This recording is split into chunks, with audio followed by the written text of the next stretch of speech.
Welcome back to the channel, guys. We are kicking off, I guess, today's video with some updates, and I'm going to take you guys through a full pull workout. So it's probably been a little while since the last longer format video we did. So a few cool updates. I ended up signing with MuscleTech, so really cool sponsor. Excited to work with this year as we lead into my next contest prep, which will be next year. So in the middle of this building phase at the moment. So a little bit bigger, a little bit heavier than I probably was in the last video. So currently sitting at about 105, 106 on the average, almost 20 kilos above my classic physique weight cap. So it's going to be a fun journey getting back to that stage weight. But outside of that, training's been really good, minus a couple of little hiccups, some little injuries along the way, which unfortunately happens as you start pushing the limits. So just kind of working around some things, but most of the training that we've been doing is really productive. So I want to show you guys today what we're doing for pull. So let's jump in. So exercise number one, we're kicking off with the straight arm pullover. The reason we're doing this first, like isolation first, is mainly working around injuries. So one of the issues I've had is really heavy load exposure, in particular today's workout with like heavy bent over barbell rows, causing some issues. I've got a little hernia happening and I had some lower back issues as a result. So what this allows me to do is kind of pre-fatigue the muscles I'm about to train, which in essence limits the load exposure I have on like movements later in the workout. So from a stimulus standpoint, I don't really miss out on much stimulus, but it just allows me to kind of work around those injuries and not exacerbate them any further. So this lights up the lats before I move on to like my heavy rows. I've got some chest supported rows next to really train the lats without further increasing the risk of injury.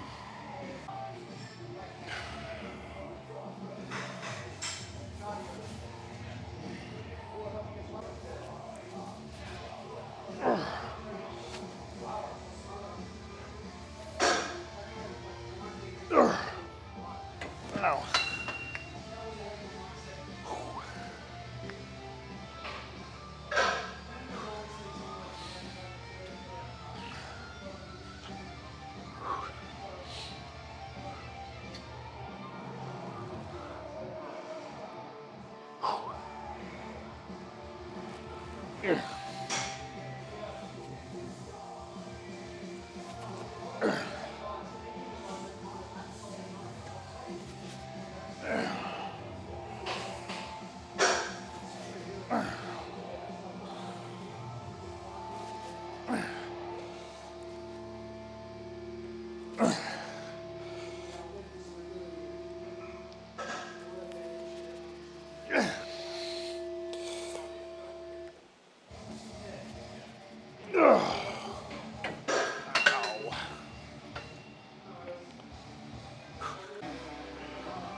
Ooh, that's nice.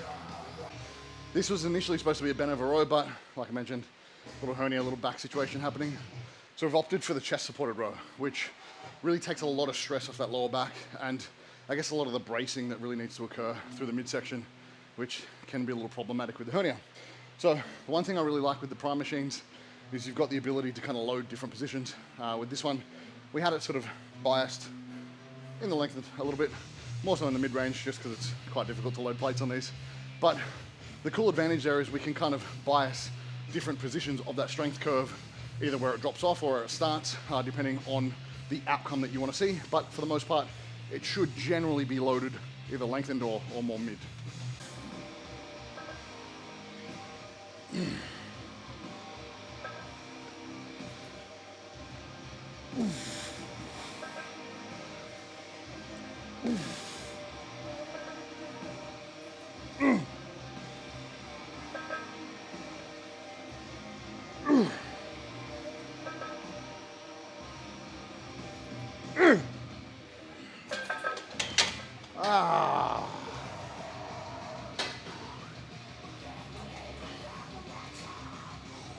That's hard.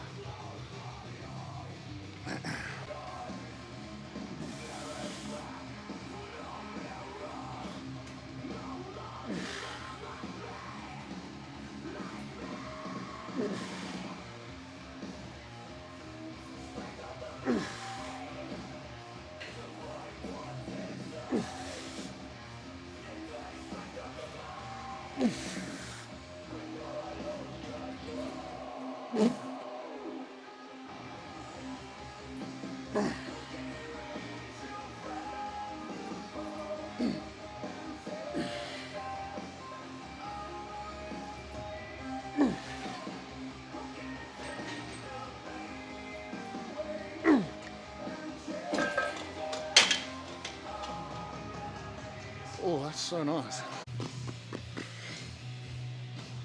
Oh, it's so light.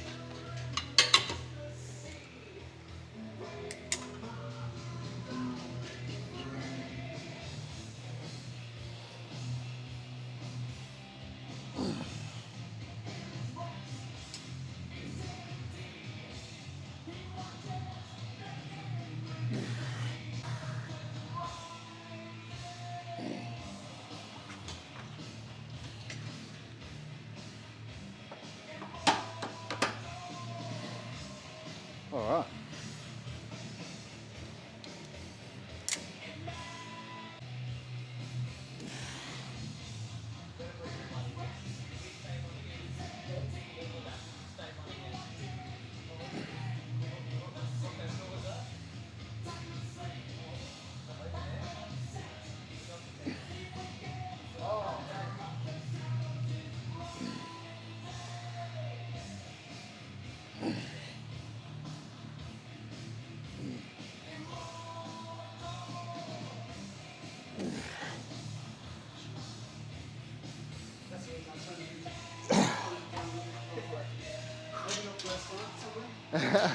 Oh yeah. Oh, that's real nice.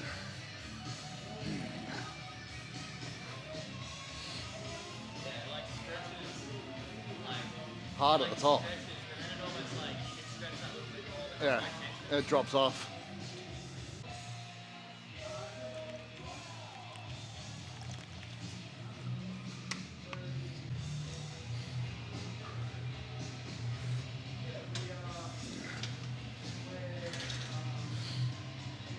So exercise number 3, bilateral lat pull down. So 2 arms, very fancy.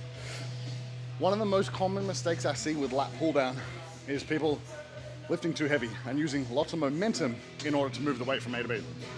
The primary objective of the lat pull down is to train your lats. So by sitting up nice and tall, by keeping the elbow path quite close to the body, pulling down towards the pockets, and really emphasizing the stretch at the top, we can direct a lot of stimulus to the lats without actually have to lift super heavy, if that makes sense.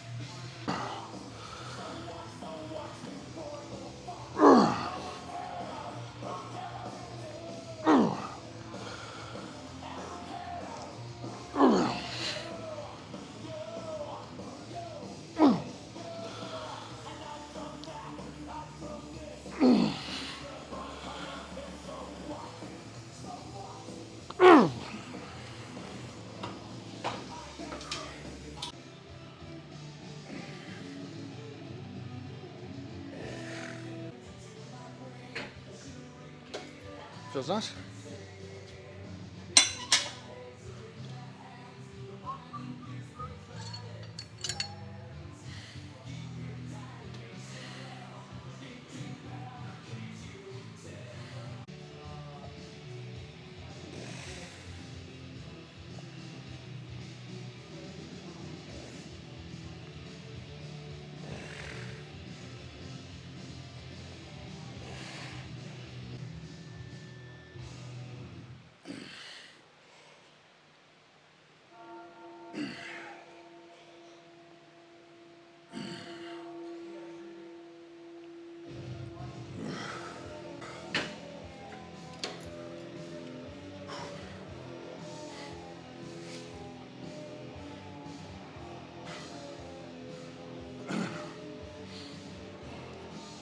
All right, so the last rowing movement we had of this pull workout was the single arm cable row.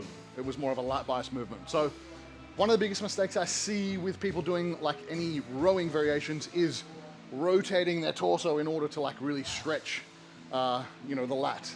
Which, if we think about the function of the lat, it sort of comes across the body in that diagonal shape, which, yes, we do want a nice stretch, but it doesn't necessarily mean we need to rotate the torso more or lean further, because you're just using other muscles to kind of reach forward as opposed to actually stretching the lats. So you notice when I do the row, I do take it across the body. I allow the lat to stretch as far as it can without having to compensate by rotating my torso. And that's where we can keep really nice tension on the lats without sort of, you know, dicking around, moving, rotating, or using momentum to kind of lift heavier or stretch further.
Oh, that is hard.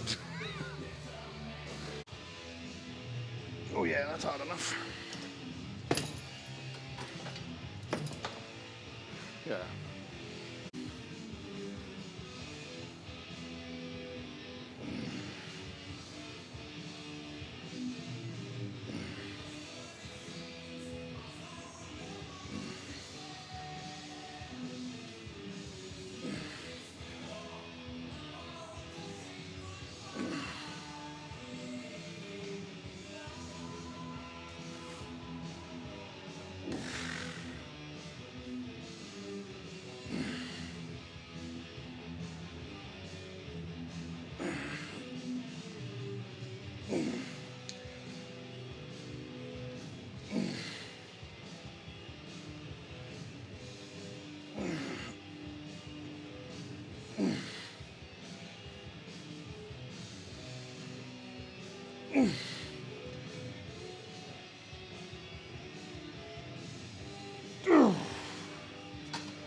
All right, so if you've ever done behind the back lateral raises, you know how awkward it is to try and set it up.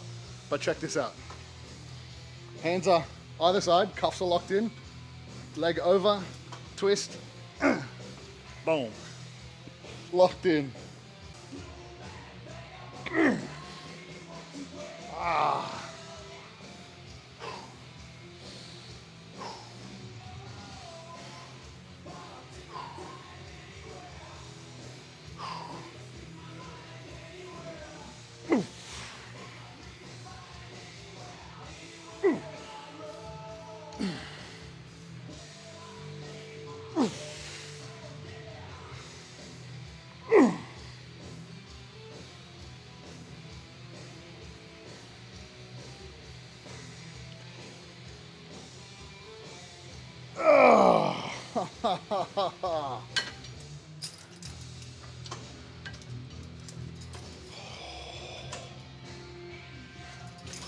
All right, so my second delt variation of this workout was, like I mentioned, more of that lengthen bias, so the behind the back cable lateral raise. And Sam raised a good point about cable height. So where should you set it up when you are doing any sort of cable variation? So what I find, especially with those lengthen bias movements, is the cable should typically be about wrist height. So when we have it at wrist height, we think about that line of pull. It lines up directly with that wrist, so it pulls that delt into that more lengthened position. Where if we have it all the way at the floor, it sort of drops off the lower we get. So we don't get as much tension in that bottom position, which is really where we want to prioritize a lot of that tension. So to finish off this pull workout, we've got some bicep isolation work, single arm dumbbell preacher curl with a rest pause. So it was 3 sets, basically 1 lead in set with 2 rest pause sets tacked on the end. So if you don't know what a rest pause is, it's basically 1 lead in set for a target rep range and desired like RIR. Resting maybe 15, 20, 30 seconds, and then multiple rest pause sets after that. So 3 sets in total. And a lot of my training in this last block has utilized a lot more sort of advanced training techniques whereby we increase the total session volume or density without the addition of multiple sets. So basically you can cram a lot more work in a shorter time period, which I think is quite useful, especially when you're trying to increase training volume over the course of a training cycle.